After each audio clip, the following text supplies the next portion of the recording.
কোনো একদিন তুমি ডিপ্রেসড ফিল করতেছো, there is nothing wrong with that. কোনো একদিন তুমি একটা খারাপ কাজ করে ফেলছো, say to say you have to taken drugs কোনো এক সময়, বাট তুমি এটা বাদ দিছো, don't feel shit about it. মানুষ মাত্রই ভুল। ধরো কোনো একদিন তুমি অ্যাংজাইটিতে ভুগতেছো, কোনো একটা এক্সামে খারাপ করছো, তুমি প্রতিদিন হার্ড ওয়ার্ক করতে চাও, পারতেছো না, তুমি কোনো একদিন জিমে যাও নাই, কোনো একদিন তুমি টার্গেট করছিলে তুমি 10 আওয়ার্স হার্ড ওয়ার্ক করবা, তুমি 2 ঘন্টাও করতে পারো না, there is nothing wrong with that. Late করে কোনো একদিন ঘুম থেকে উঠছো, কলেজ যাও নাই, কোনো পরীক্ষায় ফেল করছো, there is nothing wrong with that. Stop feeling bad for this.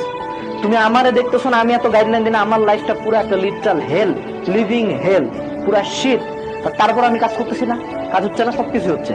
So এটা হলো আমাদের জেনারেশনের সমস্যা। সোশ্যাল মিডিয়া বিভিন্ন ভিডিও টিডিও আসে, আমাদেরকে একটা পারফেক্ট লাইফস্টাইল বলে, রুটিন হবে, মর্নিং রুটিন হবে, এই হবে হবে। কোন শালা যে ভিডিও বানায় জীবনে ওগুলো 100% ফলো করতে পারবে না, তুমি কখনো 100% পারফেক্ট হতে পারবে না। But that's the beauty of life, that's the beauty of God's creation. So মনে রাখবা, ডোন্ট চেস পারফেকশন। কথা একটাই, ডোন্ট চেস পারফেকশন। তুমি জাস্ট ট্রাই করবা যে ডে বাই ডে ইমপ্রুভ করার। আচ্ছা ঠিক আছে, আজকে জিম যেতে পারেন, ঠিক আছে,